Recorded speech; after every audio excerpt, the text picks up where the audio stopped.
Greetings and salutations, Internet. It is I, Wolfphototech, and here we are with another delightful video. This time I'm going to talk about the Potions and Talismans Deck from Paizo or Paizo Publishing. I keep hearing the pronunciation differently everywhere. Paizo is the most common one, though. But anyways, this deck, which actually has 2 packs of cards inside, is printed in the United States, and as you can see, has a different artwork from some sites that sell it. That is important to note that Paizo will post placeholder artwork for their products. And some sites, just like Amazon, don't change it when the updated artwork comes in. That is an annoying thing because I see all the time in a lot of Pathfinder groups on Reddit and Facebook and Discord, when new people show up, they are like, they show a photo of like, hey, I was like going to a website and I saw this deck, and then I saw this deck in the store, and like, are they 2 different decks? I don't want to buy the wrong deck. And people are like, it's the same deck.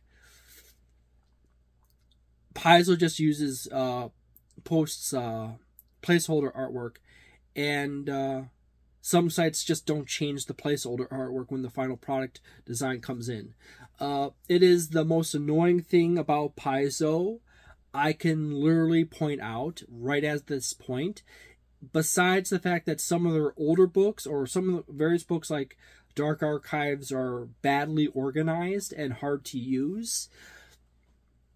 One of those cases where they have the artist design the book when they should be just doing the artwork, and the designers and the writers, editors should be setting up or organizing how it's organized. But anyways, neither here nor there. You know, some Paizo products are really easy to read through, like some of their books, and some of their books are like just a huge random assortment of things packed together, and it's an utter nightmare to hunt down like that one monster stat block or that one item you saw when you were reading it one day. But anyways, this is a handy dandy deck for your potions and your talismans. Now, what's nice and dandy about this is that for new players, you can, for new game masters, you can hand out cards from this deck when a player gets a new potion or a talisman, so they can put the information on their sheet. And the nicest thing about these decks, compared to, say, Wizards of the Coast decks, is that every item has artwork for it, and is very well written and explained, and all the information is included. But before I get too far into that, there is always an introduction card with the basic information on the deck. There is an OGL or future orc license card. And then we have an example of an item here. Let's start with this beacon shot. As you can see, at the very top, you got the name, you got the classification and item, you got the tags and basic information, what it is to use, and the basic description down here. And they'll also oftentimes list on a lot of these cards, ever so often, a page number, but in the case of this deck, they did not.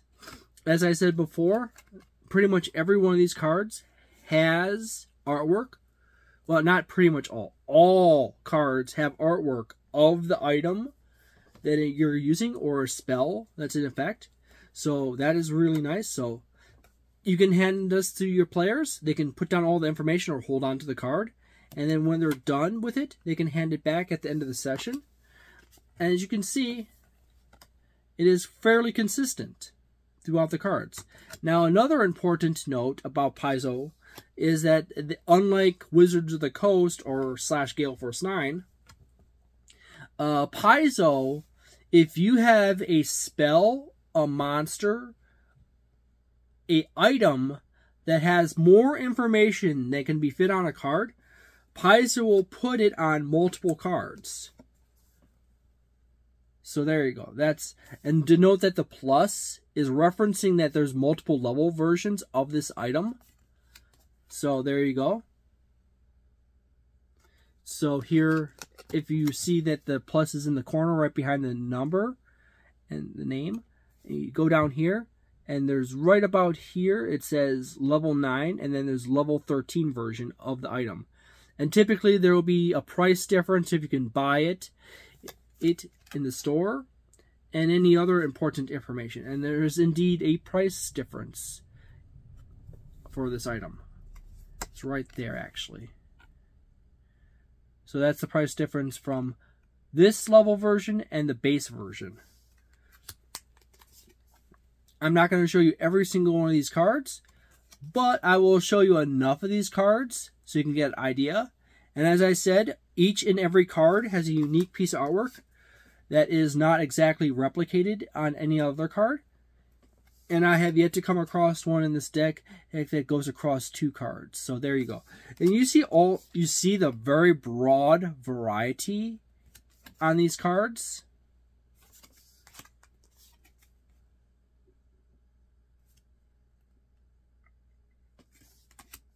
So there you go. And oh, here's a complex card. Yet again, you see the level after the classification item 3+, and then you have all the variations in level. So if you were to buy this at, say, you buy a level 17 version of this, that would be a type 8 of it. So there you go. Personally, my personal opinion of these decks is these are absolutely worth buying. And typically Paizo will include prices on this deck. This is $22.99. It does feel a little on the steep side. However, I do have to say that in the case of Paizo, this is how they make their money in these decks and the physical books. Because there's a lot of people who play Pathfinder 2nd Edition completely free, because Paizo allows for other people to post the rules online. So if I really wanted to, I could literally make a video series of every single rule or mechanic in Pathfinder 2nd Edition, and it'd be perfectly fine. I could have an entire series of shorts where I basically just show off every single card or mechanic and explain it really quickly. And it's not going to be anything different than, say, Archives of Nethys or PF2Easy, 2 websites where you can get all your Pathfinder 2nd Edition, Starfinder, and Pathfinder 1st Edition rules from. And then there's also Path Builder and Wanderer's Guide, where you can build your characters for free, even. So there you go.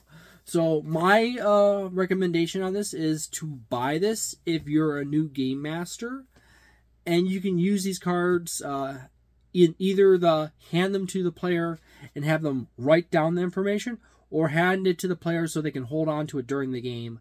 And then at the end of the game, they hand back the card to you. And there you go.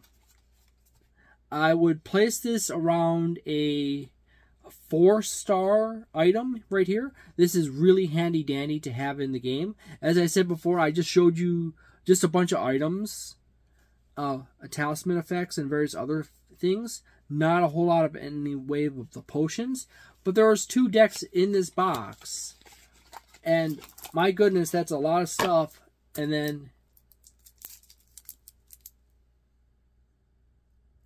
Bronze Bowl Pendant. And some other artwork. So I hope you enjoyed this video very much. And if you did enjoy this video, please leave a like on it and subscribe. And share it to anyone else you think might enjoy this video. And I hope you have a delightful day, a nice night, a wonderful week, and a magnificent month. And see you next time.